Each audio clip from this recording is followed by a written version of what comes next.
Yes, this is Doc Hertz, and I want to talk, and most of you've seen the title, and I believe it's called Deon Sanders, Pimp, Preacher, or Both. Um, I've been listening to the situation, and I've talked to Mr. Izzy about it, and I had different viewpoints on it, the situation about him leaving Jackson State. And I want to offer my unsolicited opinion over it. And it got to the point where I was so disturbed that I just got to come on and say something about it because I don't feel like there are a lot of people maybe there are people feel like I do, but sometimes you feel you just got to say something. I want to speak about this situation, and I want to just give you an illustration as I talk, and maybe you can see where I'm coming from. When you look at, say, a city, any city in America, particularly that's downtrodden. And if you look at the life of prostitution or what they call the block or the corner, where usually prostitutes may go and hang out, you may find that, okay, something going, you may find that they are the lower echelon of life, what we call the bottom of the barrel. Sometimes they would even call them the bottoms. But in those places, they would have guys who would come and they may try to find some of the prettiest girls and bring them down there and offer them a life that, hey, if you work for me, I'll give you protection and I'll love you and I'll manage your money and we could do this. And they may have nice cars and may have nice clothes, and they get them involved in the life of prostitution. But we know that as it goes on, usually the pimp is the guy who comes out on top, and he's usually able to move away from that environment to a nicer home or bigger home until he may find other business ventures that he may get into, and he may take his family and they go on to live pretty good and decent lives. And then they turn around and many of them despise the very areas that they helped create or they fostered, which was the lower class areas or the red light districts. And that's how we see a lot of pimps.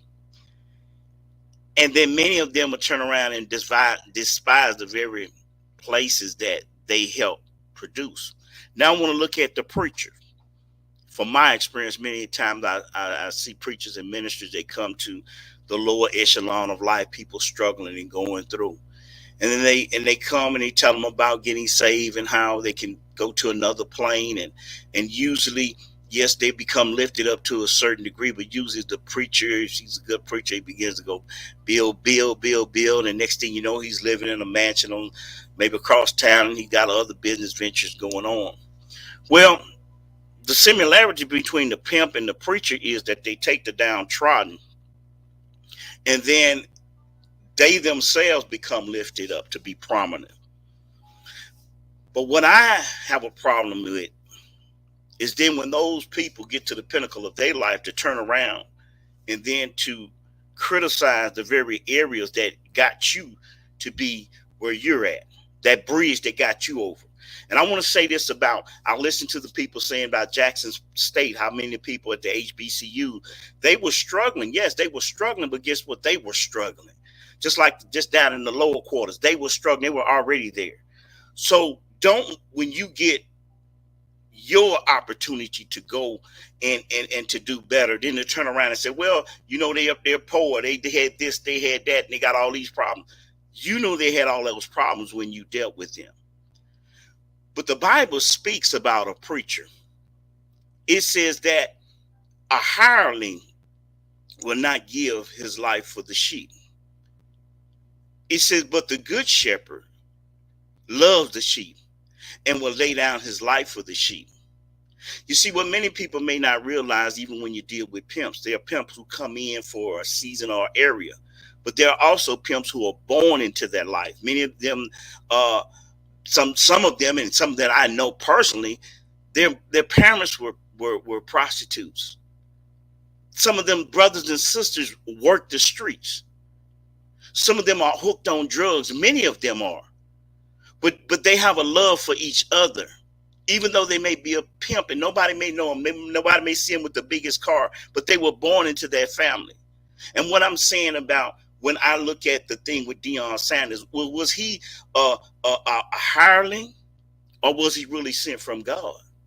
Now, many times when preachers will do things to disarm people, one thing they'll always say, and this is before I've even knew him to be a preacher or anything, when I started in ministry, one of the main things they say is this: God told me.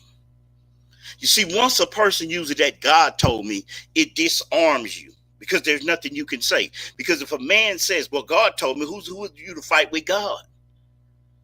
So when I listening to what he said, going, well, God told me. So therefore, nobody has nothing to say. But I'm going to say this: Mississippi was poor, and Jackson was poor, and HBCU was this, and they were going through, and they were struggling. And he came in and brought them this. But listen, don't the pimp do the same thing? Every Christmas time they give out turkeys, or they may pass out some bicycles. But it still doesn't affect who he is and what he is in that community. Many times the preacher may come in and he may do some good things. He may build a recreation center. But it doesn't mean that his heart is with the heart of the people. And all I'm saying is, because the HBCUs are struggling, and we're struggling, and probably still on, as a matter of fact, they'll probably struggle more. Don't turn around and blame the people's situation, because they are the ones who are crying out and say they feel like they were either misled or they were left behind. And then you turn around and you either shame them by saying, do it yourself. Why don't you do for yourself? No. Sometimes you got to look at accountability. Because the thing about it is, when you look at all of the messaging, I heard him do an interview. The first thing he comes out and says, some guy, reporter, he says, you need to call me Coach Sanders. You don't call Nick Saban this. You don't call him Deon. And I believe the guy was a little taken aback, because he said, hey, I want to be respected. But he goes to Colorado, and now all of a sudden you see his name must have changed from Coach Sanders to Coach Prime. You see, is it all about Coach Prime? Is it all about Neon Deon? You know, when I saw Eddie Robinson Jr. Flick his arms away, I began to think, man, that guy was wrong. He shouldn't be doing this. He shouldn't be that. But now people are wondering, well, maybe he knew something that everybody else didn't know. Oh, now I got to feed my family. Now I got to take care of my kids. Okay, I understand that. There's no problem with that. But don't turn around and blame the HBCUs. Don't turn around and blame the poor colleges because of what you want for yourself. Because you knew Mississippi was a poor state when you got there. You knew the HBCU was struggling before you got there. And like many people say, you didn't get promoted to one of the best colleges up there in the Big 12, only one of the worst. And that's what I have a problem with. But the question is for him to answer it himself. Which is he? Is he the preacher? He said that's his ministry. Only time will tell.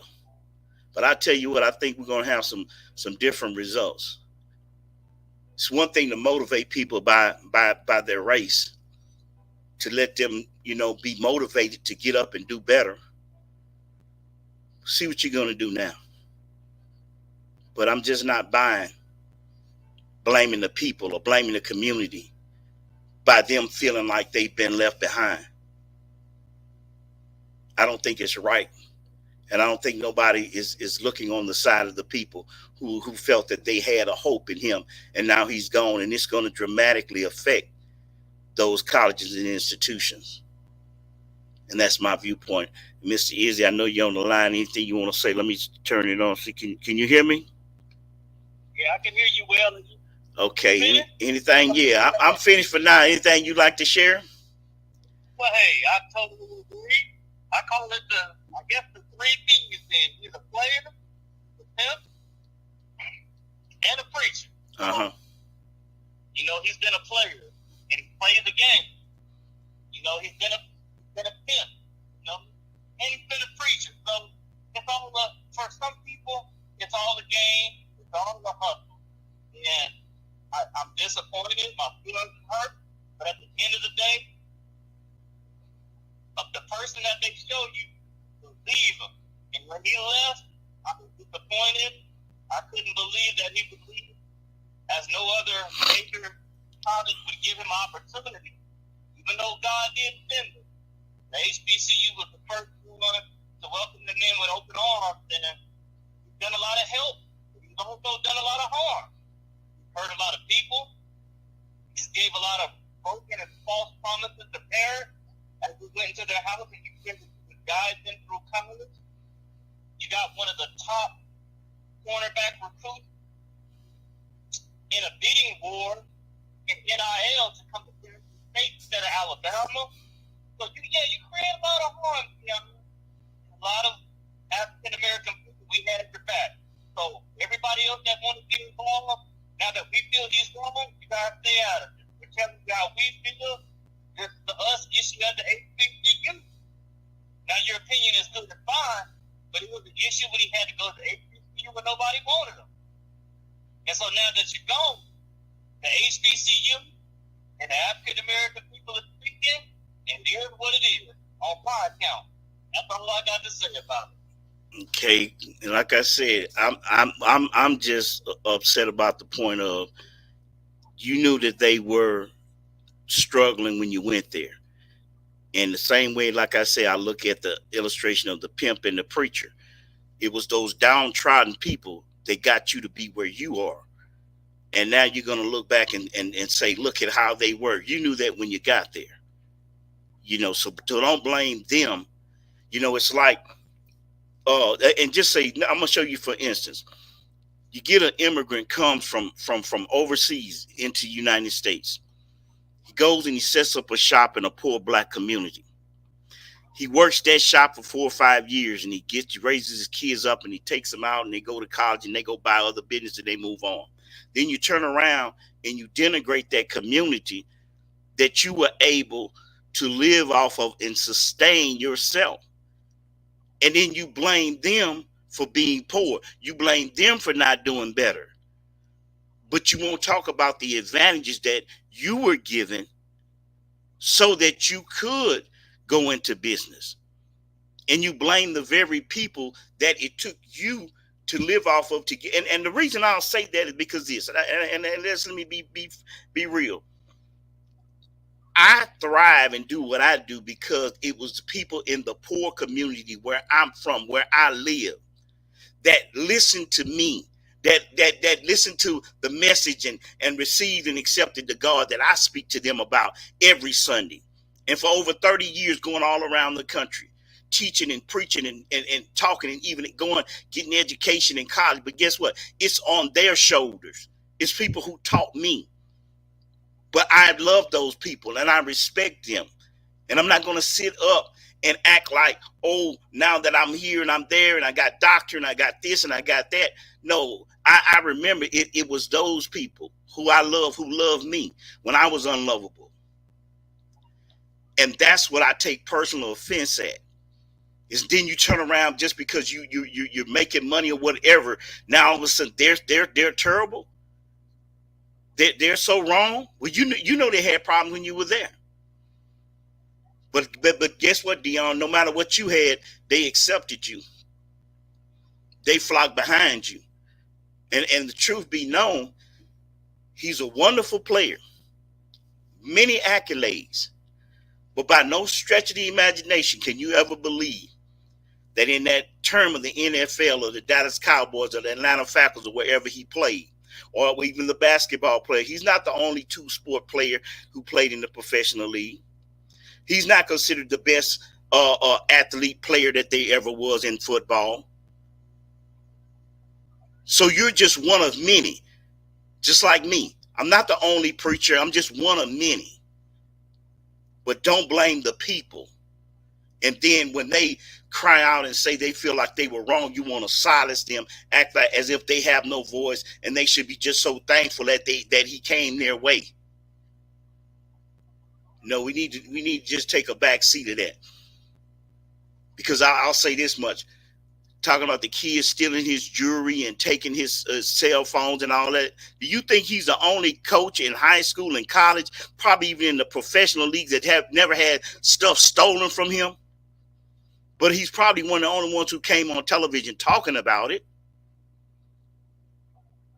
You got professional athletes who play and got their houses broken into while they were playing ball.